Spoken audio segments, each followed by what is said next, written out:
La psicología del desarrollo se encarga del estudio del ser humano a lo largo de todas sus etapas vitales. Analiza cómo se desarrolla la cognición y cómo cambia la conducta durante el crecimiento. Es una disciplina interesante que aporta multitud de conocimientos al campo de la psicología. Evolución histórica de la psicología del desarrollo. En esta podemos distinguir tres etapas que son las siguientes. Inicios del siglo XVIII y principios del XIX. En este periodo aparecen numerosos estudios sobre niños, y el hito más importante fue la publicación del origen de las especies de Charles Darwin, que supuso un cambio en la concepción de la evolución del hombre. La psicología evolutiva se convierte en disciplina independiente. La psicología evolutiva se desarrolló sobre todo en Estados Unidos, donde se realizaron estudios sobre la medida de la inteligencia y se crearon centros de investigación. Desarrollo de la psicología evolutiva. Se revisan las teorías existentes y se elaboran nuevas teorías. La psicología del desarrollo estudia los cambios que experimenta la persona desde una perspectiva biopsicosocial. Por una parte, esta estudia el desarrollo biológico, que incluye cambios corporales como la estatura, el peso, los reflejos, las habilidades motoras, el desarrollo del cerebro y de otros órganos del cuerpo o la adquisición y perfeccionamiento de las habilidades motoras. Al igual que estudia el desarrollo psicológico, basándose en los cambios en los procesos de pensamiento, las habilidades lingüísticas, la personalidad o la memoria, al tiempo que estudia cambios en el desarrollo social y emocional del individuo, los cuales incluyen aspectos sociales de su personalidad y la forma y su intensidad de sus relaciones con otros individuos. Las etapas del desarrollo humano. En base a los estudios del psicólogo estadounidense Erik Erikson, se pueden distinguir 8 etapas básicas en el desarrollo de una persona. Dichas etapas son las siguientes. Etapa prenatal. Comprende desde la concepción hasta el parto. Es el momento en el que se forman los órganos y la estructura corporal básica. Se trata de un momento en el que el ser humano es muy vulnerable a las influencias ambientales. Etapa de la niñez. Es la comprendida entre el nacimiento y los 3 años. Se caracteriza por ser la fase en la que se comienzan a controlar los esfínteres y los músculos. El niño es dependiente y su desarrollo físico es muy rápido. Primera infancia, desde los 3 a los 6 años. Los niños comienzan a relacionarse entre ellos y mejoran las habilidades motrices y la fuerza, aumentan el autocontrol y comienzan a ser más independientes y a tener un comportamiento más egocéntrico. Infancia intermedia, desde los 6 a los 12 años. Los niños comienzan a pensar de forma lógica y disminuye el egocentrismo. Se desarrolla el lenguaje y la memoria. Es el momento en el que se crea la autoestima y el crecimiento físico comienza a ser más lento. Adolescencia, de los 12 a los 20 años. Es una etapa en la que se producen cambios físicos muy rápidos y significativos. Se inicia la búsqueda de una identidad propia. Etapa adulta temprana, entre los 20 y los 40 años. En esta etapa de la vida, muchas personas se casan y tienen hijos. Se desarrolla del todo la identidad propia y la capacidad intelectual se convierte en algo más complejo. Edad adulta intermedia, entre los 40 y los 60 años. Es el momento en el que muchas personas se replantean el sentido de la vida y comienzan a sentir los primeros deterioros en la salud física. Edad adulta tardía. Comprende desde los 65 años en adelante. La mayor parte de las personas siguen teniendo buena salud física y mental, aunque poco a poco decaen. Se produce una aceptación del fin de la vida. Teoría sobre el desarrollo. Teoría psicosocial de Erikson describe el desarrollo emocional del individuo partiendo de la teoría psicoanalítica de Freud. Interpreta que la personalidad se desarrolla a través de la resolución progresiva de los conflictos entre las necesidades individuales y las demandas sociales. Erikson distingue 8 etapas psicosociales del desarrollo con sus respectivos conflictos y describe las consecuencias de la resolución y no resolución de estos. La psicología de la Gestalt. Esta fue una de las primeras corrientes que surgieron en la psicología. Hoy en día algunos de sus conocimientos han quedado obsoletos. Sin embargo, su planteamiento en el estudio de la percepción fue sin duda revolucionario. La Gestalt defiende que nos servimos de una serie de estructuras para conocer, estructuras que tendrían una base física e impondrían sus cualidades en lo concerniente a nuestro desarrollo. Freud y el desarrollo psicosexual. El psicoanálisis es una corriente con un padre muy claro, Sigmund Freud. Este enfoque hace hincapié en los impulsos inconscientes y sus efectos sobre nuestra conducta. Si bien esta rama pecó de un método poco científico y que sus postulados carecen del principio de parsimonia, no es menos cierto que ha tenido un gran impacto en el estudio del desarrollo y que sus teorías supusieron una revolución respecto a la concepción que se tenía de la infancia y la adolescencia desde la psicología. Respecto al desarrollo, considera que este sucede debido a que el niño necesita satisfacer una serie de necesidades en cada etapa evolutiva. Por lo tanto, clasifica el desarrollo en una serie de estadios en función de cómo se establece la satisfacción de esa serie de necesidades. También el psicoanálisis ha hecho un gran hincapié en la importancia de la sexualidad en todas las etapas de nuestro desarrollo, incluidas las primeras. Las etapas evolutivas son etapa oral. Se desarrolla en los primeros 18 meses de vida del niño. Según Freud, el niño busca el placer a través de la boca. Esta sería la razón por la que los niños tienden a morder o chupar todo. Etapa anal. Va desde los 18 meses hasta los 3 años. Lo importante es el control de los esfínteres. Este control lleva al niño a la sensación de logro e independencia. Etapa fálica. Entre los 3 y los 6 años. La zona de placer serían los genitales. También surge su curiosidad en las diferencias entre hombres y mujeres. Freud también aseguró que las niñas sentían envidia de pene y que nunca se resuelve de forma satisfactoria. Etapa de latencia. Desde los 6 años hasta el comienzo de la pubertad, no hay zona erógena concreta. La libido no tiene tanta fuerza. El desarrollo del ego y el superego ayudan a disminuirla. Se dedican más a la interacción social. Etapa genital. De la pubertad en adelante. Se relaciona con los cambios físicos. Las zonas de placer son los genitales, pero en esta ocasión busca el contacto con otras personas. Nace el interés hacia el sexo y las relaciones sexuales. Teorías conductuales. Corriente que nació en respuesta a la escasa actitud científica del psicoanálisis. Es extremadamente positivista. Todo aquello que no se pueda medir directamente para ellos queda fuera del estudio de la psicología. Por lo tanto, solo estudiaban la relación entre los estímulos percibidos y la conducta manifiesta que desencadenaban, ignorando cualquier variable intermedia que no se pueda medir. Para los conductistas, el desarrollo solo se entiende con los diferentes tipos de aprendizaje que se consideran en este marco. El niño nace con una serie de respuestas incondicionadas e innatas, que a través de la experiencia va asociando a otros estímulos. A través de procesos muy simples, va generando multitud de conductas complejas. El problema de esta teoría sobre el desarrollo es que puede pecar de ser demasiado reduccionista. La teoría del aprendizaje social de Albert Bandura. Albert Bandura, yendo más allá de las clásicas concepciones conductistas, propuso que el aprendizaje está mediado por las distintas interacciones sociales que vamos teniendo desde el momento de nuestro nacimiento. De esta forma, dio un lugar importante tanto a las motivaciones internas de los individuos como a aspectos sociales ligados al aprendizaje y modelamiento de conductas nuevas. Es así que, de acuerdo con Bandura, las expectativas propias frente al desempeñamiento son fundamentales en el proceso de aprendizaje, así como también la observación de las acciones realizadas por otros, padres, adultos, pares, en el desarrollo de nuevas habilidades. La psicología cognitiva surge como reacción al conductismo y se preocupa por estudiar los procesos internos que pueden mediar entre un determinado estímulo y una determinada conducta. Aquí es donde nacen las perspectivas computacionales y conexionistas del cerebro humano.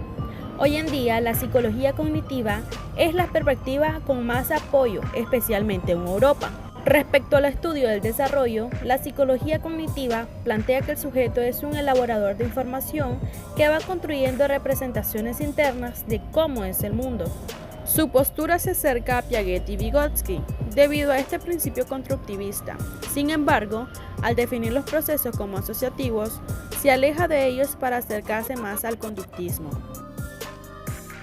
El enfoque constructivista de Jean Piaget. Piaget es uno de los grandes referentes en las teorías sobre el desarrollo. Se le considera uno de los padres del constructivismo. Parte de la idea de que el niño construye su mundo y su manera de construirlo va a ir en función de los problemas que se le plantee. Su teoría sobre el desarrollo se centra en la formación de los conocimientos. Piaget hace hincapié en el proceso madurativo. A través de este proceso se encuentra un equilibrio entre el individuo y las exigencias del entorno.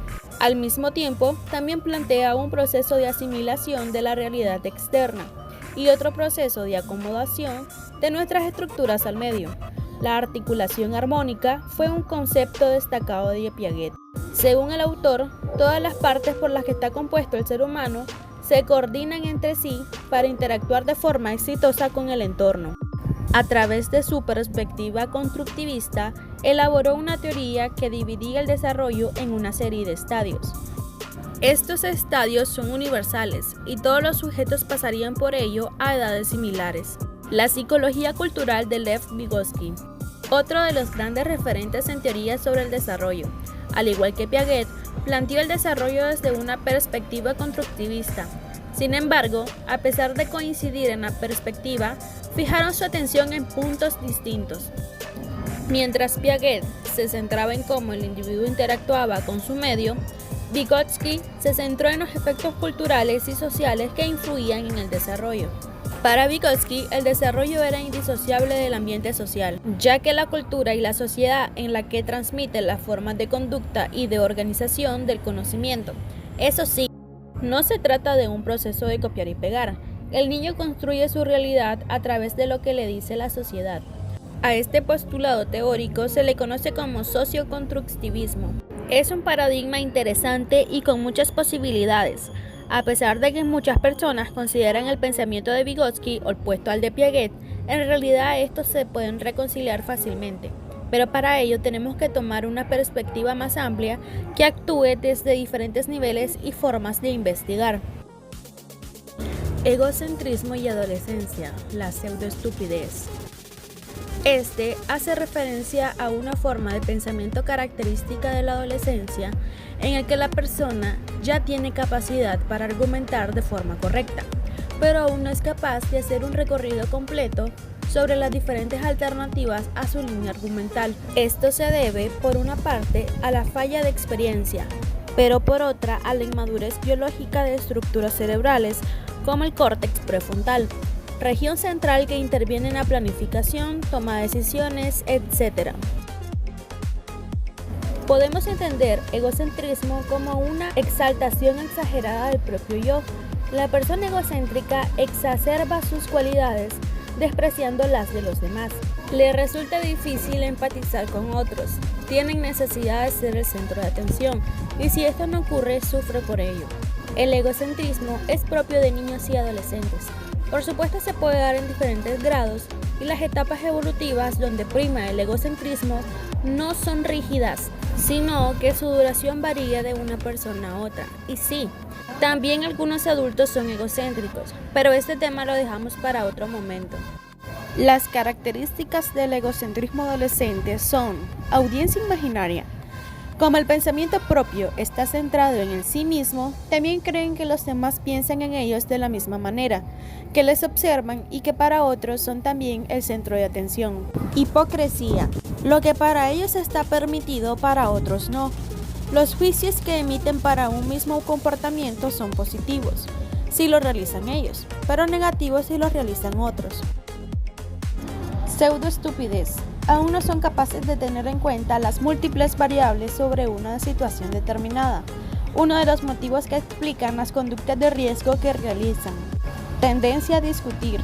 Los adolescentes han ido adquiriendo habilidades verbales y de razonamiento que intentan mostrar cualquier situación.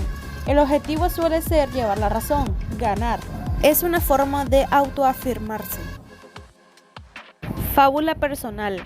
Tienen la convicción de que sus problemas son únicos y más graves que los de los demás. Búsqueda de fallos en figuras de autoridad. Se traduce en retar a aquellas personas a las que antes obedecían, en forma de críticas, discusiones, etc. Teorías de la cognición social. El trabajo de Lawrence Kohlberg se basa en la teoría de Jean Piaget para explicar el desarrollo moral de los niños según una serie de etapas consecutivas de desarrollo. Kohlberg define 3 niveles de desarrollo moral: preconvencional, convencional y postconvencional. Cada nivel tiene 2 etapas distintas. Durante el preconvencional, el sentido de moralidad del niño es controlado externamente. Las reglas provienen de las figuras de autoridad, tales como los padres o maestros. Los niños juzgan sus acciones en función de sus consecuencias. Obediencia y castigo. Aquí nos encontramos con que la persona delega toda la responsabilidad moral a una autoridad. Los criterios de lo que está bien o está mal vienen dados por las recompensas o castigos que otorga la autoridad. Un niño puede pensar que no hacer los deberes está mal porque sus padres le castigan si no los hace. Individualismo e intercambio. Ahora el individuo pensará que todo aquello que le reporte algún beneficio estará bien, y malo que le suponga una pérdida o malestar. Ocasionalmente, a pesar de la visión egoísta de este estadio de la teoría del desarrollo moral de Kohlberg, el individuo puede pensar que está bien satisfacer las necesidades de otros, pero solo cuando exista una reciprocidad pragmática o garantía de ella. Es decir, el pensamiento de que si hago algo por otro, el otro tendrá que hacer algo por mí. En el nivel convencional, el sentido de la moralidad del individuo está ligado a las relaciones personales y sociales. Los niños aún aceptan las reglas de sus figuras de autoridad, pero ahora creen que es necesario para poder garantizar las relaciones positivas y un orden social. Relaciones interpersonales. Lo importante ahora es ser aceptado por el grupo. Por lo tanto, la moral va a girar en torno a ello. Para la persona que se encuentre en este estadio, lo correcto será que agrada o ayudar a los otros. Aquí lo que empieza a importar son las buenas intenciones de las conductas y en qué medida están aprobadas por los demás. La definición de moral en esta etapa se basa en ser una buena persona, leal, respetable, colaboradora y agradable. Orden social. El criterio de lo que es bueno o malo se basa en si la conducta mantiene el orden social o lo entorpece. Lo importante es que la sociedad sea estable y no exista el caos en ella. Aquí nos encontramos con un fuerte respeto a las leyes y a la autoridad, ya que éstas coartan la libertad del individuo a favor del orden social por nuestro bien. La moralidad sobrepasa los lazos personales y se relaciona con la legalidad vigente, que no debe desobedecerse para mantener un orden social. En el nivel postconvencional, el sentido de la moralidad se define en términos de principios y valores más abstractos. El individuo cree ahora que algunas leyes son injustas y pueden ser cambiadas o eliminadas. Contrato social. Para estos individuos, el bien o el mal existen debido a que una sociedad ha creado un contrato que establece los criterios morales. Las personas en este estadio entienden el porqué de las leyes y a base de eso las critican o las defienden. Principios universales. Este estadio de la teoría del desarrollo moral de Kohlberg es el más complejo del desarrollo moral, donde el individuo es el que crea sus propios principios éticos que son comprensivos, racionales y universalmente aplicables. La persona construye su moral acorde a cómo cree que la sociedad debería existir y no a cómo la sociedad le impone. Un aspecto importante de este estadio es la universalidad de la aplicación. El individuo aplica el mismo criterio a los demás que él mismo y trata a los demás o lo intenta como le gustaría que le tratasen. Hablemos de tanatología. Proviene de 2 vocablos griegos: thanatos, que significa muerte, logos, que significa tratado o estudio. En la mitología griega, Thanatos es la diosa de la muerte, hija de la noche. La tanatología es la ciencia o disciplina encargada de encontrar sentido al proceso de la muerte, abordándola ya sea desde el punto humanista, religioso o el punto espiritual. Es el estudio interdisciplinario que se enfoca en disminuir el sufrimiento físico y psicológico de los enfermos terminales, al igual que se enfoca en el sufrimiento, el apego y la aceptación de los familiares. Su objetivo es ayudar al enfermo terminal, su familia y amistades cercanas a conservar la calidad de vida personal y la calidad de las relaciones intrafamiliares, que se preparen para la muerte del ser querido y lo dejen ir en paz. Al igual que ayudar a los deudos a que hagan su trabajo de duelo en el menor tiempo y dolor posible. Las fases del duelo, según Elizabeth, pasa primero por la negación, luego por la ira, el pacto, la depresión y por último la aceptación. Para una muerte digna, se busca proveer al paciente en las mejores condiciones físicas, psicológicas y sociales, procurando ser congruentes con la realidad y la escala de valores del individuo, de tal modo que se conserve hasta el último momento la dignidad y respeto que merece como ser humano. La muerte siempre sucede y hemos aprendido a lo largo de la vida que este suceso inevitable pasará, pero también podemos llegar a aprender que es posible llenar de sentido una pérdida y dar significado a una muerte o la oportunidad de un nuevo comienzo.